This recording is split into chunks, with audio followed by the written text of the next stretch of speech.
Hello everyone and welcome back to New Game Plus Differences in Dark Souls 2, and today we're going to be going to the Shaded Woods, which again is unfortunately not really all that different, so we're going to skip right to the boss. At least whenever I went through there was really nothing different. Of course I kind of skipped the shaded, the foggy area, and I did manage to get myself cursed once by sheer accident, but well, it was a hell of a lot faster than the first time through. Now I'm going to prepare for this. I don't really need the sacrifice ring or whatever that's called, so I'm just going to go with the magic defense ring because I'm not sure if my Hovel's Grace Shield magic infused is going to totally negate the magic, but I have a feeling this is going to make it a hell of a lot easier. At least for me, because I'm not exactly proficient in the dodging arts of magic. Now starting off, well, if you've been in New Game Plus before, or if you played through the game once already, you know the vague strategy for this fight. It's not really any different. It's just more of the same. Just try not to be stupid, like taking free hits like that.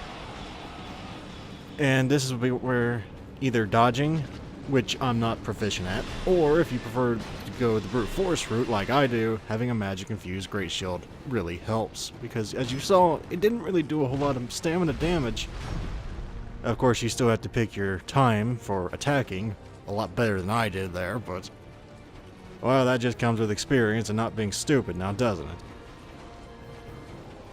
Now, Scorpioness here is not what I would call a difficult boss, it's more of just patience. If you have patience, this boss is easy. Not all bosses in Dark Souls are like this, at least not for me. Some of the bosses in Dark Souls 2 are just plain difficult for me.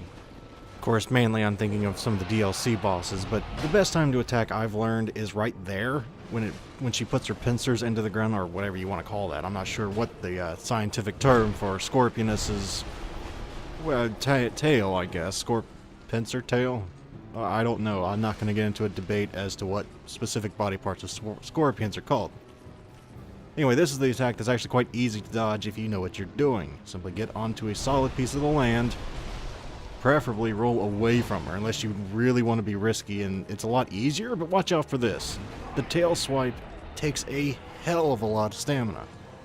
It's very, very slow, but actually getting out of the way of it is incredibly easy.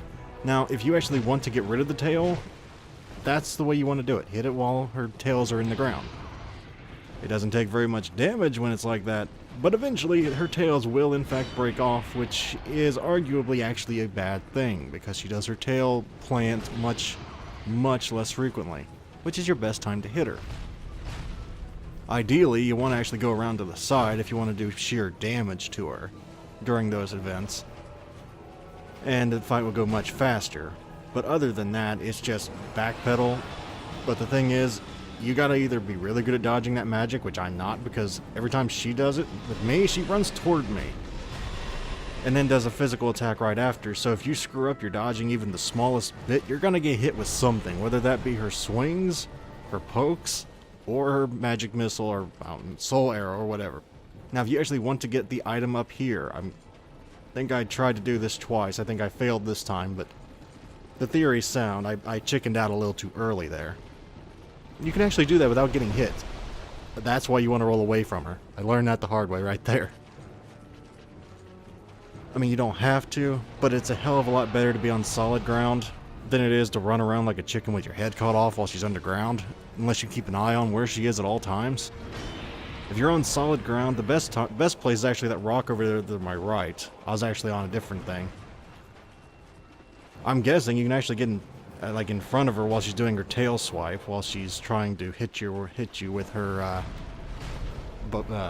what's the nice way, the nice polite way, her booty, shall we say. I don't think that's polite at all, but that's the best thing I could come up with on the spot, so sue me. Not really, you won't get very much if you do. I was going to say, well, I guess you can just dodge by just sidestepping, but no, not all of them. You actually have to do things called work. Now, if you actually want to do this without getting hit, it's actually quite easy, or at least it was for me. The only thing is you need some observancy. Watch where she is at all times, two-hand your great shield if you have one. Put your shield up whichever place she's going to be. 1, she destroyed the tree. 2, I didn't take any damage from that, but that requires a very, very good shield to do that. What you're supposed to do if you don't have a shield that good is, as soon as, like, right before she's about to come up out of the ground, you get the hell out of the way, whether that is rolling a good distance if you are lightweight, or just sprinting away. Whichever one you want to do, it will probably work. I would assume the theory is sound. It's just, in practice, it's a little more difficult for me to roll than it is to just block it. That's why I carry a shield. Oh sure, rolling makes you look a lot more fancy, but I'm not in this to be fancy. I'm in this to not die. That's what I'm in this for. And I'm assuming that's probably why you're watching this too. Doesn't matter, yeah, like I said, you can cut her tail off doing that, but as you'll see here soon, that gives you less and less opportunities to actually hit her safely, at least for a slow weapon like mine. I would also assume if you can actually get behind some form of, like, that tree right there on the left when she does that magical thing, I would assume that would actually block some of the magic coming towards you. I don't have any concrete evidence of that, but it would make sense from a theory perspective, now wouldn't it? At this point, I mean, that's pretty much it for this fight. Patience, patience, patience. Don't get greedy. Don't try and do anything horrifically fancy if you're not sure you can do it. And just try and be as safe as you possibly can. Pretty standard fare, and don't do something stupid like forget to block when your whole strategy is built around blocking, which falls into the don't be stupid category. Unfortunately, that's always easier said than done, especially for someone like me. But the key thing is, if you're melee, I wouldn't try and hit her after one of her pokes unless you have a very quick weapon. Like if you're using Ultra Great Sword or, Demon's Great Hammer or something along those lines, it's not going to work. You're just going to get yourself hit, and that's just not good for business. But next time, I will probably be going through, I don't know where I'm going through. I was going to say I'll be going through Brightstone Cove because I've been really looking forward to that. But thank you guys very much for watching. As always, if you'd like to support the channel, you may wish to like or even subscribe for easier access to future videos. And hopefully I shall see you guys next time. See you guys there. Farewell.